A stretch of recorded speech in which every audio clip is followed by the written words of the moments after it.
Everybody is looking for an audience, and that's why it's so important that you build one. And that's the goal on all these platforms, is just to build a really solid audience of people that trust, that know, like, and trust you. That way you can actually have real influence. Real influence is when you can actually impact the decision making process of someone else. That's what influence really means.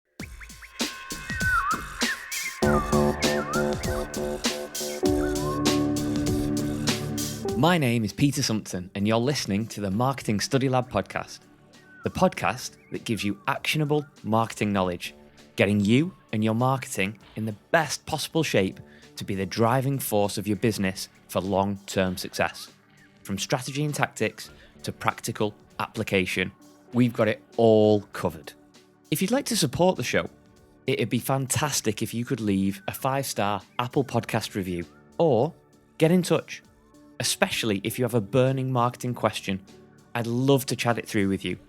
Email me, peter@marketingstudylab.co.uk. Or you can find me on LinkedIn. There's a link in the show notes if you can't be bothered searching on LinkedIn. So what are we going to learn, and who's on Marketing Study Lab today?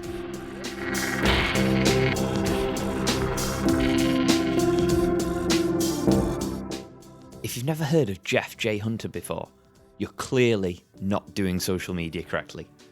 Jeff is the go-to guy for influencer marketing and building a personal brand. He's the guy behind the guys and gals we all know. But that's not what's important here. What is important is Jeff's ability to be open, transparent, honest, and show a real passion for branding, taking his real-life experiences and implementing this with great success for others. You may also know Jeff as the savage marketer, an outsourcing specialist, or even a travel expert, skilled in getting businesses to run efficiently even when you're not around. But in this episode, what we're going to cover is, well, everything from social channels to Facebook groups, copywriting, changing your habits, how to be consistent with your posts, how giving value to others is always the best thing to do, and how TikTok helped save someone's life, believe it or not. Now, it's important to understand where your guest is in life and what experiences have affected them. So, Jeff, what is the most savage thing anyone has ever said to you? Savage. Well, since I'm all about marketing, I'd have to say, one time I posted a picture online that went viral, and I was in my office here in my studio, and my sister had come over, and I was giving a webinar. I was kind of doing something like this on a webcam, and I was standing up. I have one of these sit-stand desks. This thing can go up and down. Yeah. And it was really hot. And this is back before the days when LEDs were actually affordable. So I had those big old CFL, those fluorescent lights aiming at me, and I was just so hot. They couldn't see anything down below. So I just took my pants off, threw them up on my desk. And my sister came in.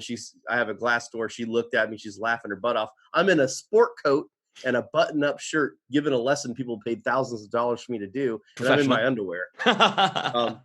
My sister takes a picture of it. I grabbed the picture. I posted it in this group called Quit the 9 to 5 or something like that, which has like 40, 50,000 people in there. And it just takes off and people are dying. They're laughing. It was my first like viral post. It was in like 2016. And I got approached. This is the savage thing anyone ever asked me so far, especially since I don't think I fit the persona when you see what they say. They said, dude, that's really funny. We're really trying to break into the entrepreneur community, and we'd like to sponsor you as one of our underwear models. I love it. And I was like, I mean, at that time, I was still kind of new in marketing. It was 2016. And I thought, that's pretty savage. I mean, I don't know if I represent exactly what most people think of as an underwear model, which is probably why it worked. But here it is. I guess 4 years later, and I'm still wearing their underwear, which is a testament to them, sock and sack. I don't even know if they're still around.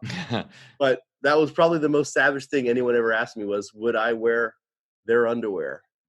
Brilliant. But you're far more professional now. Yeah, I'm far more professional. I'm in my underwear right now. Yes. I love it. Absolutely love it. Okay, so more on a more serious note, what's your actual story that brings you to this point in your career, underwear and all? Wow.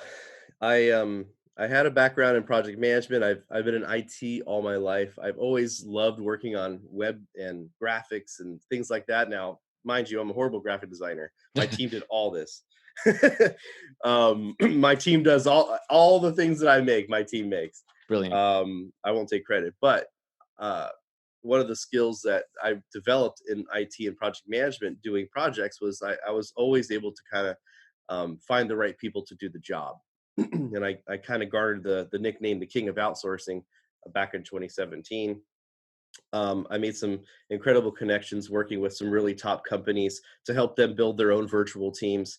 And I kept having a recurring theme pop up, which is most of the companies that wanted my help were actually trying to hire teams to help them develop their lead generation, sales, marketing, and that was pretty much what it was for. So I said, well, maybe I'm looking at it the wrong way. Maybe instead of building virtual teams, maybe I should look at it from a results base. Like, how can I make people more money? How can I build out specialized skilled team that can do branding, marketing, you know, lead generation, all that kind of stuff, you know, from funnels and all that. And ever since I made that switch back August of 2018, that has like catapulted my business. I've got to work with some of the most incredible people out there. I don't want to be a name dropper, Sure. but bottom line is what really took off was for me a mental switch in my head from just building a team and helping people do stuff to putting together a really awesome team that gets results. So I think results, I know it's very easy to say I get results. Everyone says that they get results, but I think that would be the catalyst that really took off. Brilliant. So what can you just explain what you actually do now? Yeah. Go ahead. Well, now I own a virtual team, a branding agency. We're 100% remote. I've got over 50 people on my team all around the world. We do anything from branding to marketing to web design to funnel building to data scraping. I mean, you name it. It's all geared towards building and scaling agencies. I also work with a lot of personal influencer brands, so people that have a large following and that are looking to monetize the following. For me, I personally like working with people that already have kind of a head start, at least 10,000 to 100,000, you know, in their network. And I have some other options for people that don't have quite the following yet to help build that and stuff. But I really enjoy working with personalities. Okay. I like working with people that have really bold personalities that are that aren't afraid to use and leverage their personal brand to become more of an influencer in their space. Yeah. So that's what I do. I work with a lot of people to help them become like the influencer in their space. So you help other people, but you yourself seem to have chosen Facebook as your main platform of choice, even though you're freaking everywhere. You You come up know, on my go on. I was gonna say, you know, Facebook is where I'd say right now. I think Facebook right now is in its prime. Hmm. I think there's other platforms that are developing, like LinkedIn and TikTok. I know it sounds crazy to say TikTok, but like that platform's been taking off. I checked my notifications today. You know, like I just started a TikTok account like 30, 60 days ago, and I already have a video that has almost 500,000 views. Wow. Just a video I posted 2 days ago um, is over 10,000 views. As a matter of fact, I don't know how good you can see it, but I have a really nasty scar right there. Yeah. um, I actually found out that I had a cancerous mole last year, and I had it removed. And I was just scrolling on TikTok, and I just saw this guy who had a funny video with him and his wife, and she was like popping a pimple on his back. And actually, the video is really funny, which is what attracted me. It says, you know, what date like is like before you get married, and you know they're going to the movies, holding hands, French kissing, and it says what date night is like after you get married. It's like Netflix on the couch, pimple popping party. And it showed her popping a pimple on his back, and I saw a mole that looked a lot like mine. Actually, it looked worse. than the one that I had, and mine has a nasty scar. Yeah. And I got obsessed when I found out that I had, a melanoma. They call it a asymmetrical, um, atypical melanoma. In other words, it's like a malformed mole. Guys, by the way, it's racist. If you're white, skin cancer loves you. Um, they're very racist. Get checked, guys. If you have moles that are dark on the bottom of your hand, that's how he found out, by the way. There was a really black mole on the bottom of my hand. He said that's not normal. If you have moles that are growing on the places of, where the sun doesn't shine, it's a really big indicator that you're at risk. So Wow. I had this removed, and when he was looking at the rest of my body, he found this one here on my arm, and he said, "Oh my God, this one's even worse." And it was. So what was really interesting was that when I saw that guy's video of his wife popping a pimple, I saw the mole and I said, I just reached out to him. I felt like I was obligated because I got obsessed with it. I knew what it looked like. And I said, that looks like what I had. I sent him a message, and I didn't know what to expect. It's TikTok. He's had 100,000 plus followers. I'm just Mm. another guy, random guy. And then I realized on TikTok, you can't send a message to somebody unless you're friends. So then I was like Googling him. I found his Instagram account, and I sent him a message on Instagram. And then 2 days later, he says, "Hey, this is crazy." And I sent him a picture of mine. And I showed him what it looked like. And he was like, "Man, yeah, I think this is, do I need to go to the doctor now?" I'm like, "Yeah, you should go to the doctor now. Yours looks worse than mine." Um, Lo and behold, he made a TikTok video that just went viral a few days ago. And it's called "How TikTok Saved My Life." Wow. And me and another doctor reached out to him and told him that that looked really bad. He went to the dermatologist. They took a sample. They did a biopsy, took that mole out, found out that it was actually turning into cancer. Then they gave him. Now they cut his whole back up. He's got like a good five-inch scar on his back where they took it out. But the doctor said that we saved his life. And that video went viral on TikTok, has over 2.3 million views as of today. And he just sent me a message on Instagram over the weekend telling me that NBC reached out to him to get my contact information. So this is the power of social media. And the reason I brought that up is because it's not so much about the platform, it's about how you use the Mm. platform. And for me, I think Facebook's at its prime. It's really great for business, but I see emerging platforms like LinkedIn's really starting to take off now. Hmm. You're on it a lot. You see that Yeah. they've added a live video to LinkedIn. Now you can post videos and images, and which is things you couldn't do before on the platform. Um, and right now, LinkedIn 2020 is like Facebook was in 2012. Like it's the wild, wild west. You post something on there and it can go viral so easy. I'm constantly and consistently, and our mutual friend, I Yeah. Zhang, we're just constantly, every single post I do seems to be trending on LinkedIn. Like every week, I'm trending on LinkedIn. So I wouldn't say like I'm all in on Facebook, but I think Facebook is a place you have to be right now. Hmm. Okay. Facebook, LinkedIn, Instagram, those are the big three. I really like TikTok because right now that's like the emerging market, and it's easy to go viral on TikTok. Okay, so there's two things there.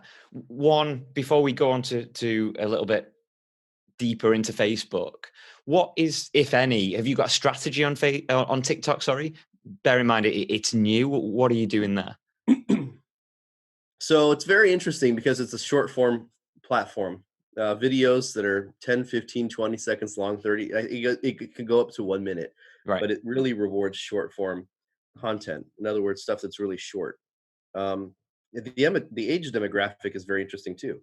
I think the majority of the time spent on TikTok are 17 to 25-year-olds. I would even say it's probably more like 16 to 25-year-olds. Mm.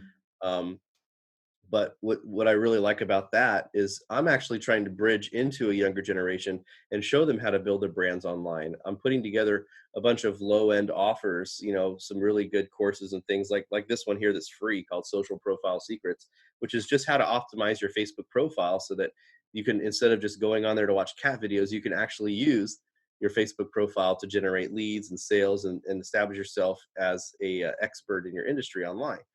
So I think that the person that wins at TikTok is going to be the one that can appeal to the 15 to 27-year-old. And also, you have to have a plan. You have to have an intention. So I see a lot of people, the ones that are doing really successful business wise, they're like entrepreneurs, people that are in e-com, people that are, even coaches and things like that are popping on there. I see a lot of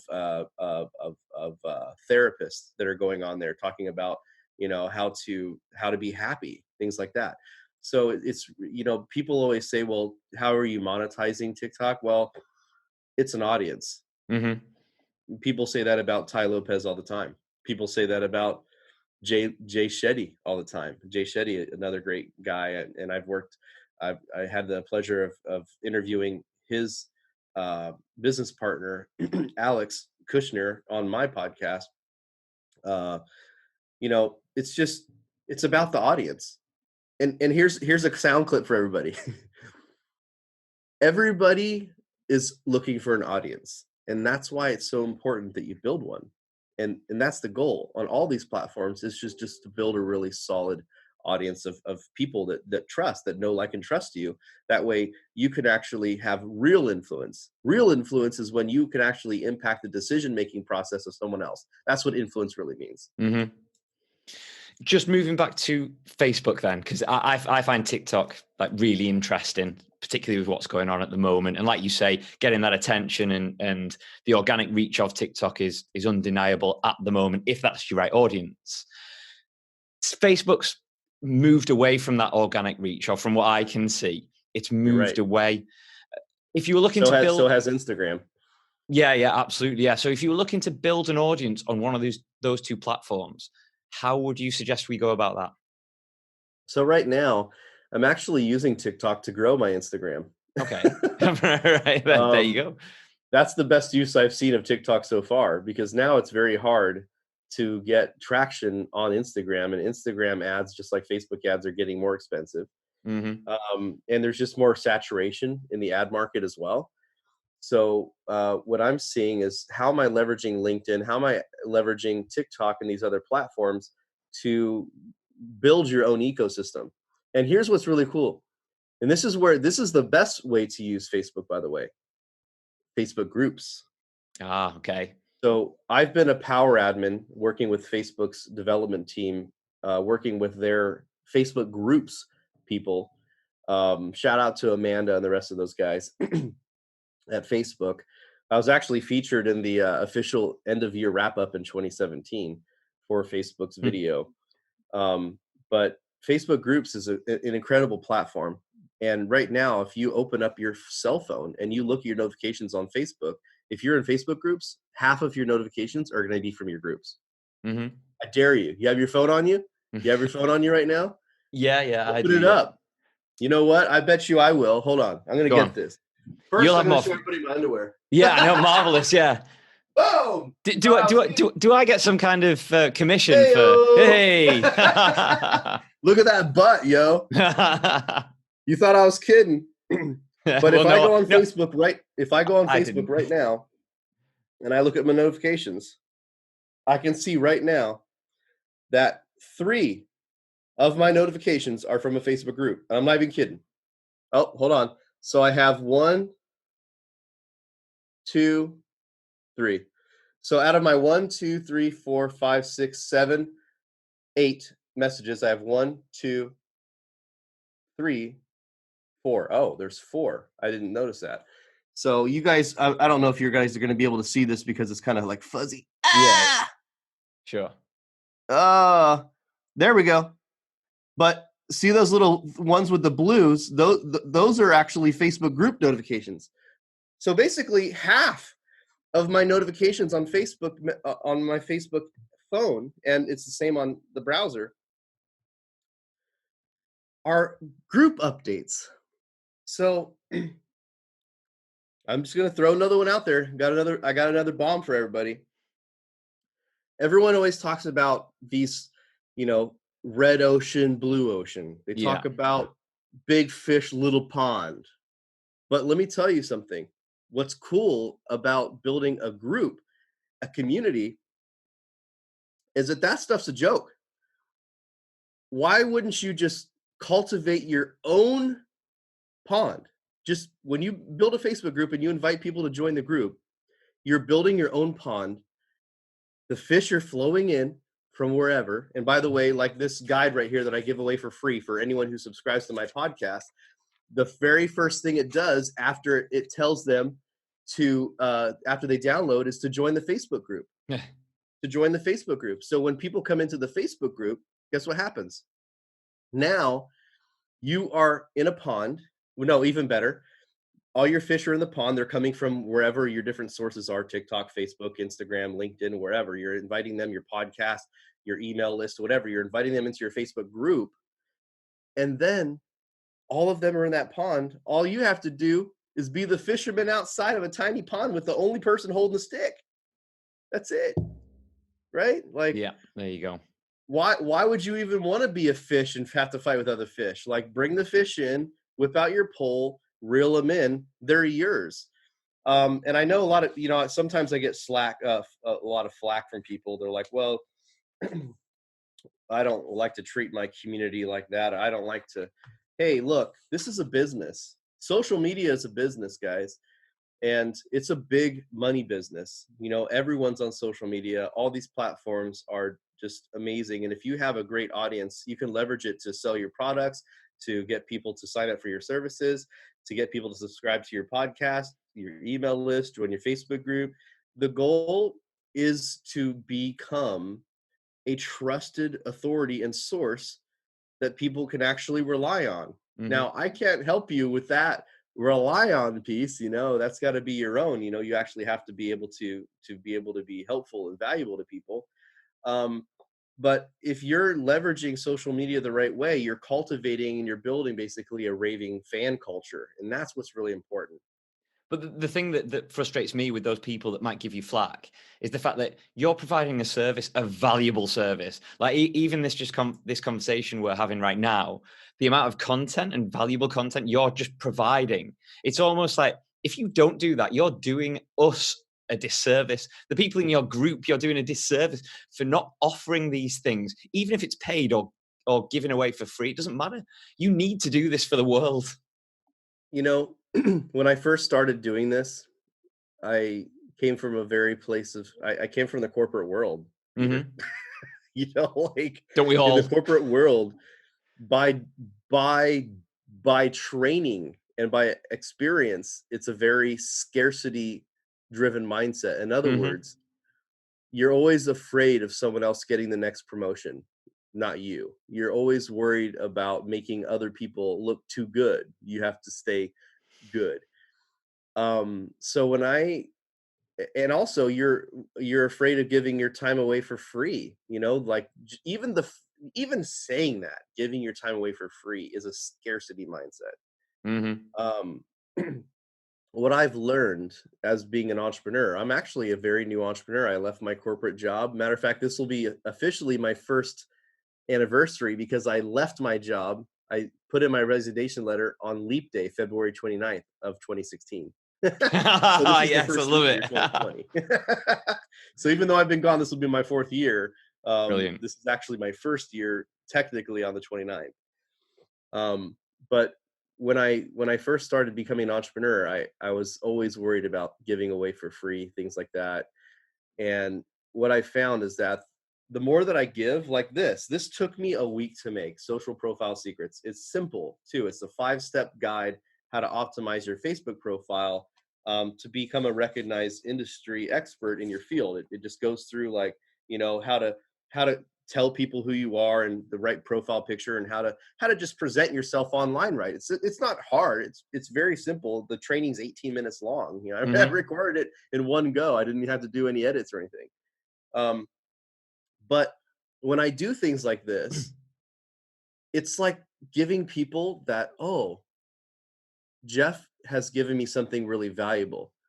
And if Jeff has given this for me for free, I can only imagine what I'm going to get if I pay him. Right. And that's the goal I think that we should all have in our minds is how can we live from a place of abundance? And I know I sound like a Tony Robbins guy. I've been doing a lot of Tony Robbins stuff lately.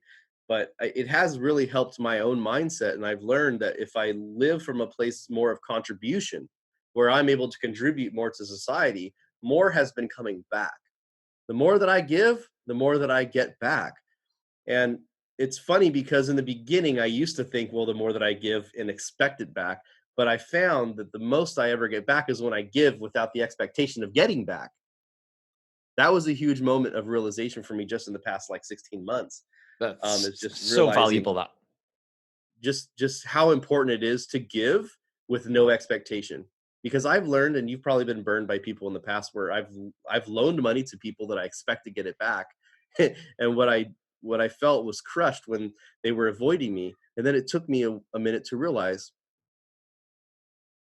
that was probably the best investment I ever made, to remove people from my life that really didn't value me. Yeah, absolutely. Yeah.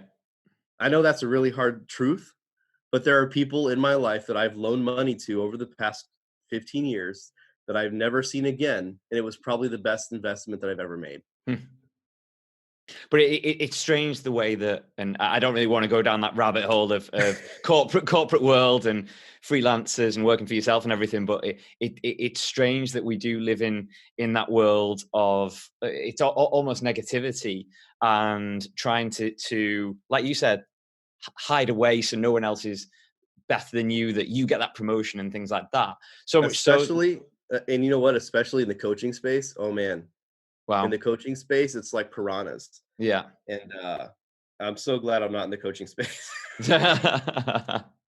I see it all the time, But and that's why enjoy. That's why I enjoy owning an agency with packages and deliverables. Here's what you're going to get. You give me this amount of money. Here's what you get. And I'm always about over delivering. So when people are done with me, they're like, yes, this was awesome.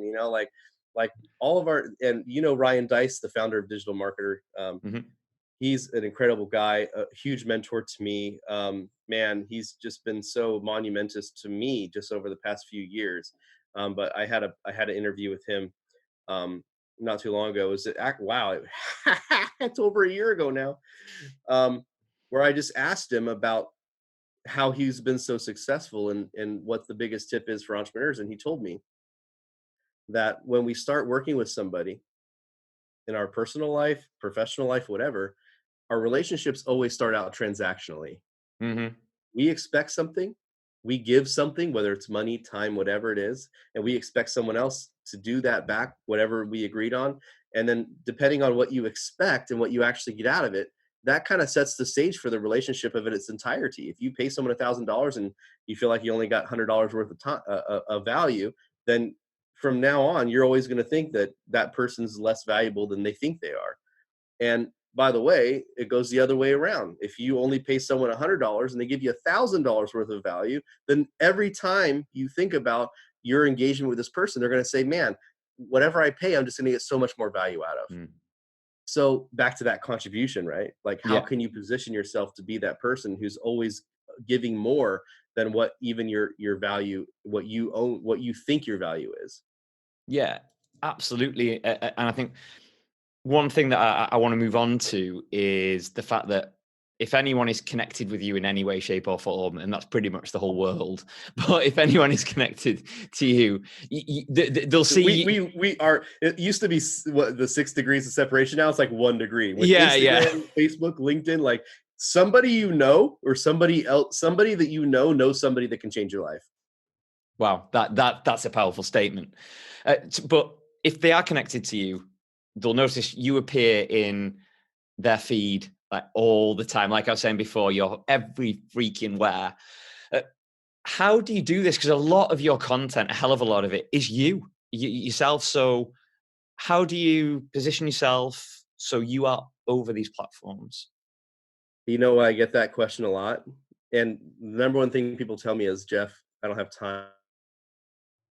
It kind of left me a little bit speechless. Somebody last year told me that they didn't want to be me. They didn't have time to be me. Okay.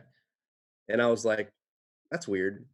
Like it kind of hurt for a second, but then I was of course I was defensive place. And then I just took some time to think about it, and I said, people that say that they don't have time, they're full of it. It's actually everyone has the same amount of time. Hmm. It's just that they're not prioritizing what their time is spent on. And for me, what I found was that I set a habit. Humans are creatures of habit, and it's always humans always go back to a pattern unless they have something to replace that pattern. And this is what I've learned in my own physiological, like the stuff I've been learning here, like just in the past year, I've been really trying to focus down on how can I be a better human. Now, I have areas I lack all the time, like my fitness. I can't tell you last time I went to a gym. Okay.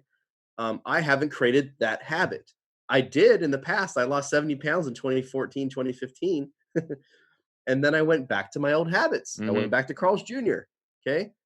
Now, I have made a habit change in my life that every day I set 35 minutes aside. It's usually about 35 to 45 minutes, depending on what I get done, to write.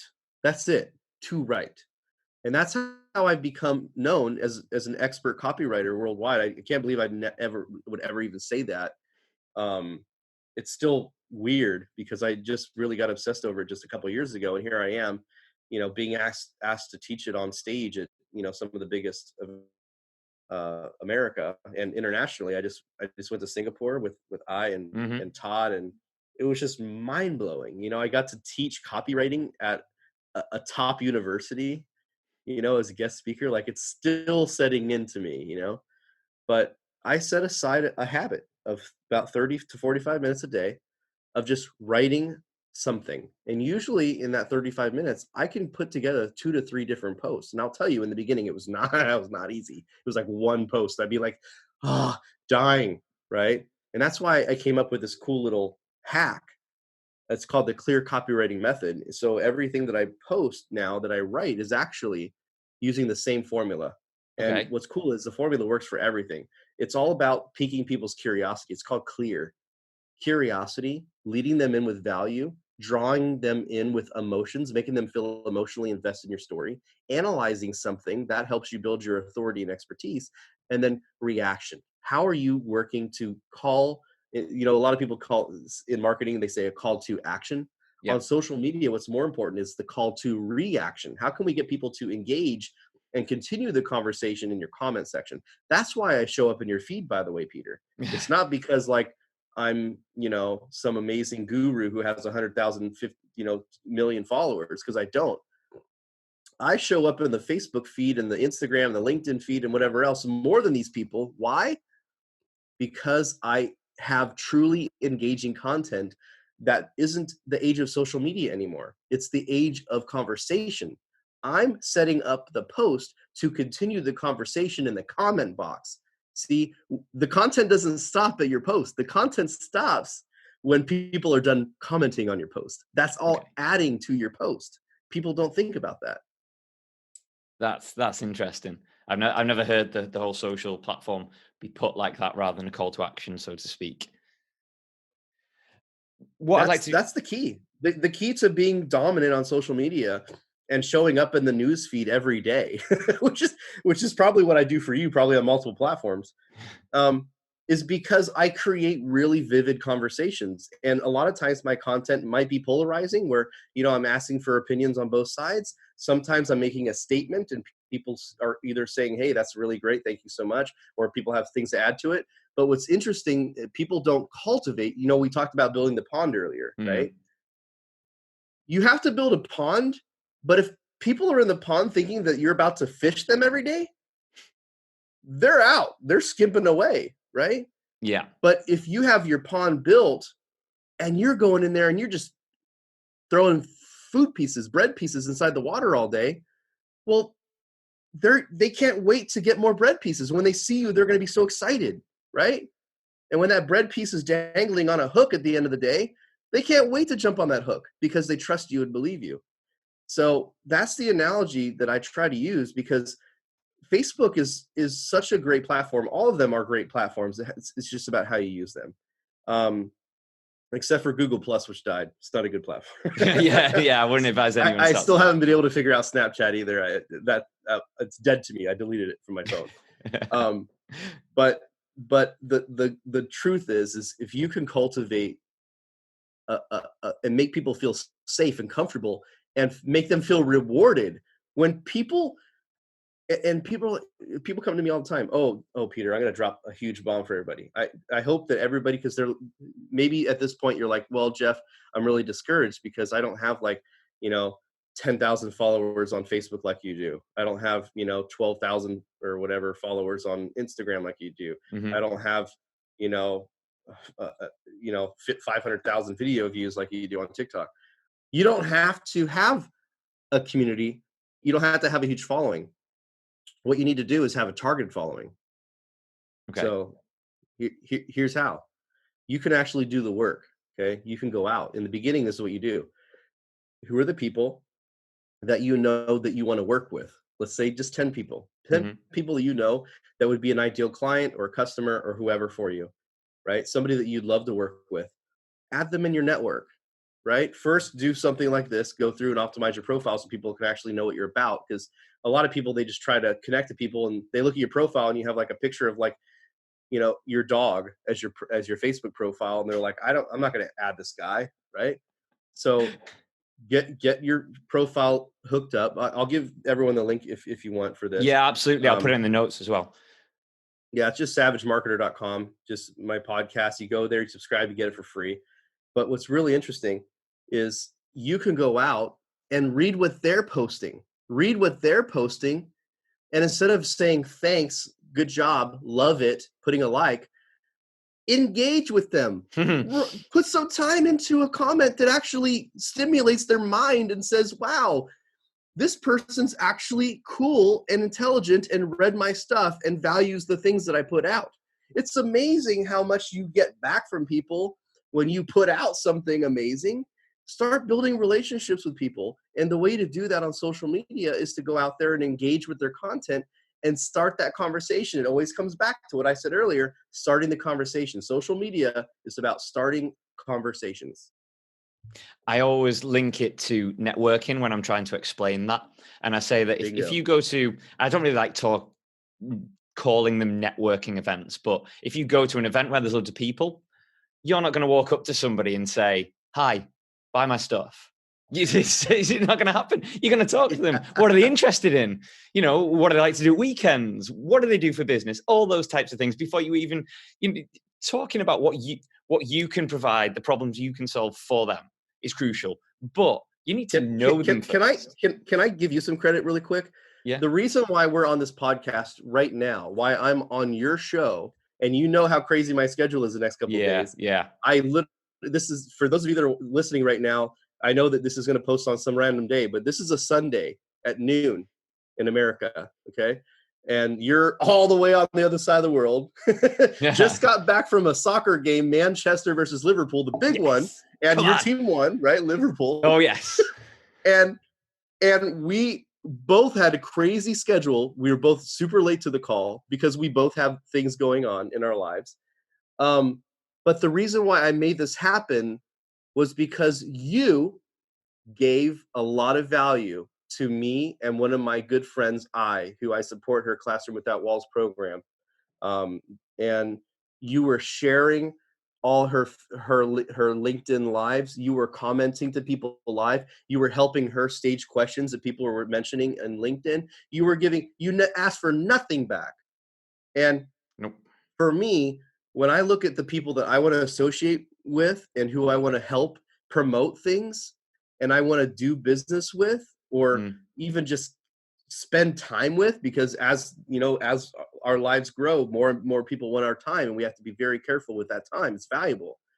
I knew that this was a no-brainer to come on your show because the value that you bring to the table, and it was, and because you helped me already. I mean, it would be stupid of me to say no, because it would feel like it would be horrible. It'd be like if someone was bringing you a snack every day, a coworker was bringing you a snack every day, or giving you their, banana every morning or whatever. And then one time they say, hey, I'm going to have lunch over here and I forgot my lunch today. do you want to just go get some lunch with me? If you didn't, if I mean, how would that person feel Yeah, yeah. if you didn't go and oblige and have lunch with that person, right? So that's the thing, and I think reciprocity is so important, guys. Mm. And when you're doing things out there, and it's going to come back to you. Never worry about what is going to happen. Sometimes I just do things. I get invited to events and I go, even if it's out of my budget, even if I don't see like the value right then and there. If I'm asked to speak on a stage somewhere or whatever, like I have done definitely a fair share of non-paid speaking gigs, and I've done a lot of gigs where they paid me a small amount or reimbursed my flights and stuff. It's not every day I get paid really well to go to speak, and that hasn't really been the thing that I do anyway. Actually, I don't like speaking on stage, um, but I've done it because I knew that I would be contributing to them and that it would also help build me as well. So I appreciate your kind words, and you just bang right, because I didn't expect anything from I didn't I was just happy to help her and happy to work with her. Simple as that.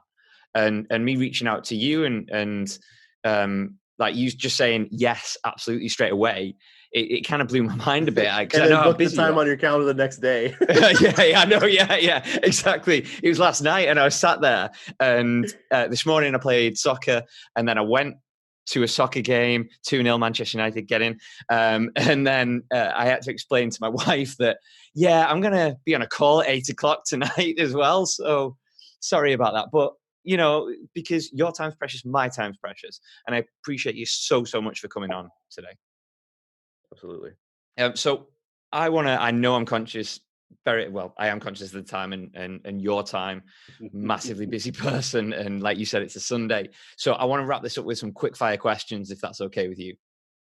Let's go. Brilliant. So what would be your go-to resource of information? Where do you go for any kind of info right now? Ooh, so I have a hit list. Okay. Okay. I've got about 10 different people that I really respect that either I work with right now or that I want to work with, Hmm. that just like I said earlier, is that I communicate with all the time. So I'm either commenting or reading their stuff. I follow their stuff online. Um, and that's really the only time I really have to consume content anymore. I feel like I create a lot of content now, like we're creating this right now. Like this backdrop right here is going to get packed up as soon as we get done here, Yeah. and it's going to be packaged up into a little box so I can go shoot a podcast for someone who's visiting from the UK. Wow. So I spend a lot of time creating content, building and creating guides and training and stuff. So the time that I have to consume is very limited now. So to answer your question is I have a hit list of people that I respect, that I want to work with, that I feel I learn a lot from, and that's where my time is spent the most effectively. I And think I also do a lot of in-person masterminds, personal development events. Tony Robbins, a lot of the people that I work with, they have their own events that I go support and speak at. And when I go to an event to speak, I actually go there to learn as well because my mm. speaking is only like 1 hour. So like when I'm there to learn. So osmosis. Brilliant. I think consuming content, it can be that keyword. It can be all consuming as well. And you go down that rabbit hole and it's really hard to get out of, because that's what social platforms are. That's what they want you to do. Simple as that. Um, what was the last thing you Googled? This is gonna sound so vain. I love it. So last night I found out that I'm verified on Google. Okay. Um, so the last thing that I Googled is my name. Yes, I Um, love it. it's actually no joke. I'm laughing right now because right here is the link. Let me show you. Oh man, this is too funny. You would ask that question. This is, by the way, this is not an arranged question, y'all. No, absolutely Uh, not. I just pulled up my Google search history, and there it is. Uh, Jeff J. Yeah. Hunter Oh, right there. yes. And see at the very top, there it is. Boom. So right there is my official Google listing. Um, let's see. Anyway, I just got verified in Google, so now um, I just actually had one of my friends, Janelle, tell me that I was verified on Google because she was doing some work for me. And lo and behold, I searched myself to see me pop up in Google. So Great work. Love very it. narcissist. Love it. Love a good narcissist. If you could tell your 10-year-old self one thing, what would it be? Wow. I would tell my 10-year-old self that I needed to learn outside the books. I needed to, and I want to thank my grandfather who passed away in 2016. He was really the hook, line, and sinker that gave me the strength to leave my work when I worked at Philips because my grandfather was actually on his deathbed, and they, there was a third time they denied me to transfer back home. I took the position. They told me that Wow. I'd be able to move back home after 2 years. It was in Portland, Oregon. I lived in the Central Valley near Sacramento, and 4 years later, I was denied my third request to go back home. And knowing my grandfather was on his last leg, literally, um, I made the decision. I just made the decision to go, and I ended up living with my grandfather for the last 30 days of his life, Hmm. um, and getting emotional. But he always told me that if I wasn't self-educated, that I'd always end up, being somebody's, bellboy or something. That Hmm. no matter what the position was or how it was, and that's what my life was. Even when I worked at Philips as a senior project manager, the senior most. I was really just doing everything for everyone else, and I was never able to work for myself. I was never able to expand my own horizon and develop who I am. And I think that's a very important piece of having a valuable life is to understand your own value. Wow, cool. And probably I would tell myself to spend more time with my family. Right, that's cool. I really like that. And my nan was my hero as well. So everything Mhm. I do, I always think, what would she think as well? Well, you asked me before the podcast episode if I go by Jeff Hunter or Jeff J. Hunter. So the J stands for Jesse, and that's my grandfather. Brilliant. So Absolutely love it. after he passed away in 2016, I pledged to use his middle name, so I go by Jeff J. Hunter now, and it's just Amazing. a reminder. My son's name is also Jesse, named after him. So That's fantastic. I love that, and I know you're getting emotional by it, but it's almost like a positive emotional thing because it's a that flashback. tie, Yeah, yeah, absolutely. But that tie you've got there is so strong, and it must be so motivating for you as well. Um, yeah, but he's never gone; he's right there with you. So that's just yep, that's really true. cool. Yeah. So, That's good. two final questions. Most important questions, really, for me.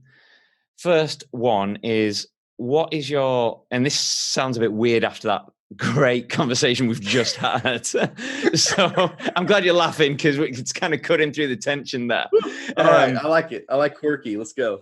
Okay, what's your favorite piece of Savage Marketer merchandise? That's funny that you say that because I just had 4 T-shirts made yesterday by my team, or Friday technically. But one of them, which I'm going to be releasing next week, I'll send you one. Oh, wow. So Wow. I'm huge. I'm huge about virtual assistants. I love virtual assistants. I wouldn't be able to have the life I live if it wasn't for my team of 50 plus people. I have my own, shout out to Miles, who's my own executive assistant. She organizes my life. My wife sometimes gets mad because, she knows my life better than my wife.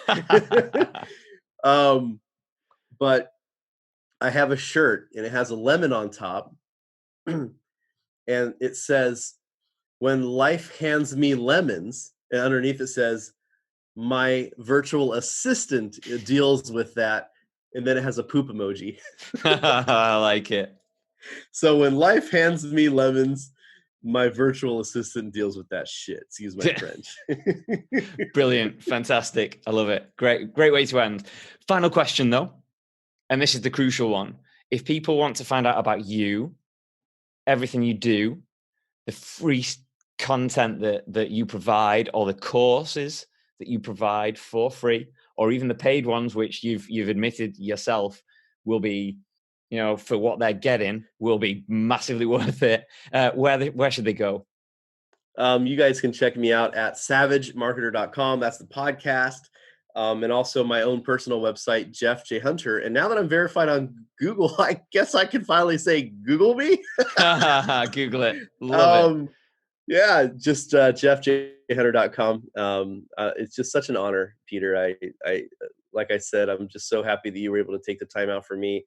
And for anyone who's listening to the show right now, you want to consume everything Peter does. He's such a giver, and he has such incredible talent.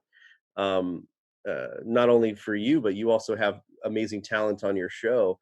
And I just want to thank you for having me on. It's a real honor and pleasure. No, Jeff J. Hunter or Jeff Jesse Hunter, I think we should finish with. Yeah. Thank you so much. It's been an absolute pleasure.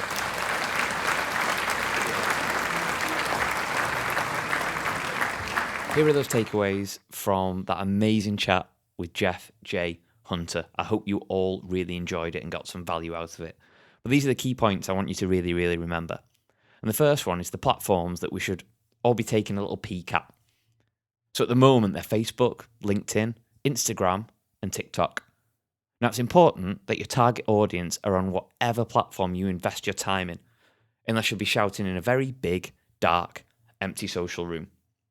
So that doesn't mean that you have to be on Instagram. It doesn't mean you have to be on Facebook. Learn and understand where your audience are. Engage with them on their platform. The second takeaway is, in order to effectively use social media, you need to start to build your own ecosystem. One way to do this is via Facebook groups. You have a dedicated audience in that group that have signed up to hear and learn from you. Just make sure you're engaging and active in that group. And finally, Jeff was kind enough to mention his copywriting hacks that can get results. And the acronym he used was clear. Quite simply, C for curiosity. L is leading them in with value. E, drawing on emotions. A, analysing to build expertise. And R, creating a call to reaction. Not action, reaction.